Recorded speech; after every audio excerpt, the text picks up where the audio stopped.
Hey guys, we're going to look at why referrals are so powerful and why you should bother.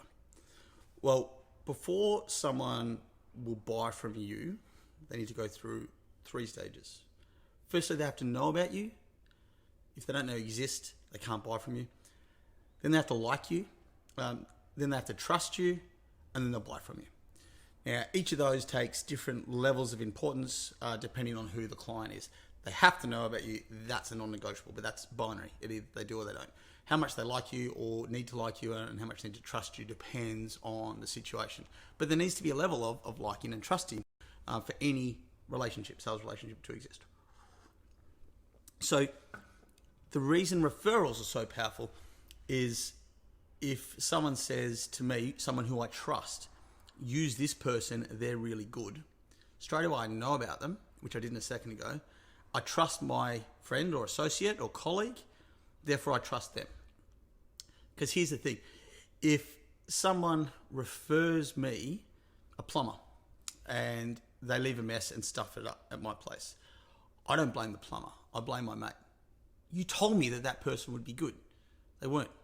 Why did you tell me that? I'm angry at my mate, not at the plumber. So it's an implied level of trust. And that works across any sector. If you can get a residential builder to refer you to another one of their residential builder mates, great. This guy's good. There's a high level of trust. Fantastic. Commercial as well. If you can get another project manager or construction director that they know to refer you, then fantastic. Because straight away, they now know from a credible authority, even if they don't know the person, they just know them by reputation, or that company's got enough of a reputation that then great, that is an inferred level of trust that person has said, use this company, use this team. They're really good. So if you can get that referral, then that works really powerfully. So you should collect those referrals and lists of people who would give you recommendations and referrals. Because it doesn't have to be, wait and call them or get them to write it out. It can be ready to go. In big commercial jobs, for first-time clients, we would almost always get asked, who have you worked for? We want some names of project managers and site managers, jobs you're on and the addresses so we can walk on site, but also jobs you've recently completed from clients we know about. So big commercial builders who we've heard about them. They're not a fly-by-night operator. They can look them up on LinkedIn. Yes, that person works for them. Give them a call. Away they go. And as I said, it doesn't have to be someone they know. It can be known by reputation, but it can also be someone who they don't know if they believe that referral. This is where Google reviews and online reviews have such a level of power, because if you've got 4 or 5 reviews on your site or 4 or 5 Facebook reviews, they're going to be dismissed. People aren't going to believe them. You've got 4 or 5 mates. Good for you. There's not many mates. But if you've got 100 reviews, then people will go, well, they can't all be mates. Some of them are going to be genuine.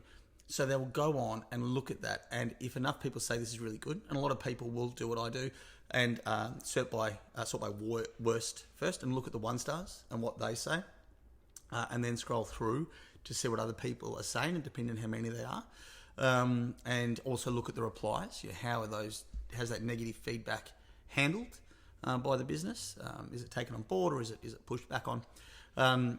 So you can build a level of implied trust from strangers who they don't know through Google reviews. The same can apply even in residential and commercial. If you can get testimonials from builders, testimonials from project managers, whack them on your website, whack them on a quick thing. Your video is very powerful because it's harder to fake, but even just a testimonial from someone with their name, their company, their position, and a link to their LinkedIn profile, for example, can be really powerful. If you want to get that, you can write it for them. We've just done this amazing build for a house. Builder loves us. Would you mind giving us a referral? No, I'd be happy to. All right, if I got my team just to put something together, would you mind reading through it, making any changes that you want, and if when you're happy with it, send it across to us?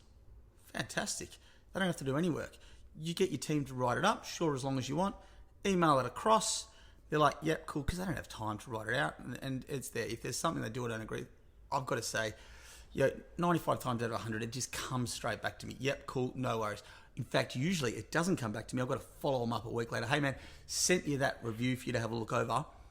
Are you okay with it? They're like, oh yeah, sorry, I haven't had a chance to reply. They've skimmed read it. They haven't had a chance to reply. They're like, Yep, that's cool. Happy for you to use it. Awesome. We'll send a half-page one. We can use excerpts. We can use whatever. And then we've got them saying, yes, they're happy for us to use it.